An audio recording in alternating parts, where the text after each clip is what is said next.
Christy, wag! Christy! Huwag mo pakakasalan ng lalaking yan! Jordan! Hindi mo siya pwedeng pakasalan. Kasi niloloko ka lang niya. Tumigil ka na, Jordan. Si Leon at si Shaira, Christy, magkapatid sila. Sinabi ng tama na! Pinagplanuhan nila ang pagtakip sa'yo noon. Kaya tayo nagkalayo. Matagal na nila tayong niloloko. Matagal ka na niyang niloloko!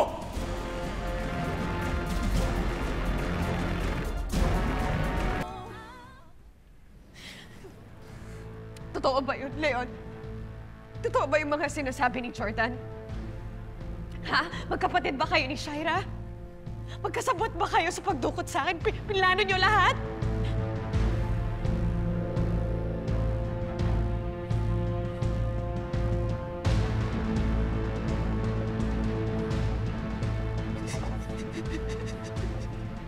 Tawarin mo ako.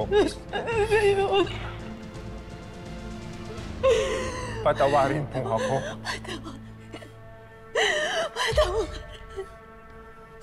Patawarin! Hayop ka! Hayop ka! Hayop ka! Anong patawarin?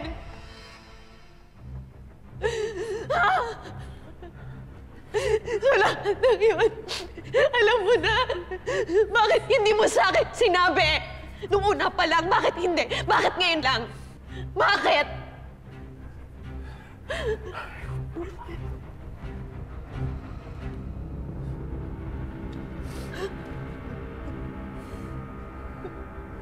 Pinagsisisiyo ko lahat ng ginawa ko sa'yo. Ang akala ko, matatakasan ko ang konsensya mo. Na magsasama tayo ulit. Na mamahalin mo ko ng habang buhay. Pero hindi pala. Hindi pala. Hindi pala.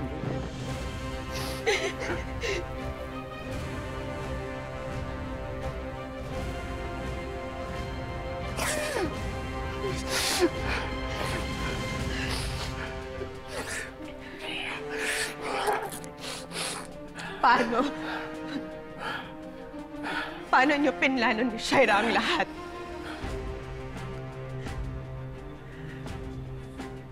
Pupunta pa ba yung Congressman Rodriguez dun sa resort niyo sa susunod na buwan? Bakit? May plano kayo kay Congressman? Akala ko ba wala kang interest dun sa samahan? Paano kung tulungan ko kayo? Pwede ko kayong bigyan ng blueprint ng resort para naman kabisado niyo yung lugar pagpunta niyo. At bakit mo naman gagawin yun? May gusto kayo pasamahin. Kung ano man yung gagawin ninyo kay Congressman, sama mo na yung babae niya. Dahil sa lalaking to? Wala akong pakialam kahit anong gawin ninyo sa babae niya. Basta gusto ko siya mawala na sa buhay ko. Kaya doon kami pinapunta ni Shaira. Kaya doon niya kami pinag-honeymoon ni Jordan. It's for your honeymoon. 1 week stay sa branch namin sa South. Napakasama ninyo ni Shaira! Ang sama niyo! Hindi niyo na inisip na may mga ibang taong maapektuhan. Pati yung anak ko, pati si Tori. Naulila sa ina niya. Nasira buong pamilya namin, Leon! Hindi niyo ba yun inisip? Paano niyo ito nagawa sa amin?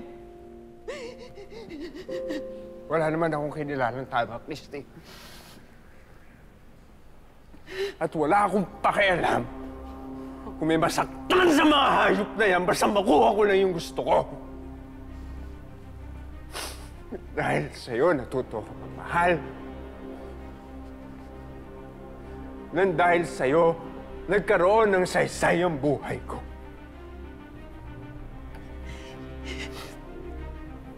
Alam kong masama yung ugat ng pagkikita natin.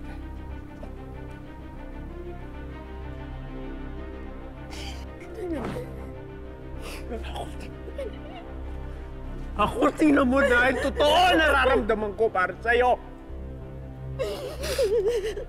Dahil hanggang ngayon, totoong mahal na mahal kita. Kaya ako mo! Mahal mo ko? Ha? Mahal mo ko pero pinagloloko mo ko! Tagal mo nang alam, wala kang sinabi. Ngayon ko lang nalaman. Ako, mahal na mahal kita. At nabulag ako sa pagmamahal ko sa'yo. Kapatid na magkapatid na talaga kayo ni Shaira. Lahat gagawin nyo, makuha nyo lang kung anong gusto ninyo. Ganon kayo kasama.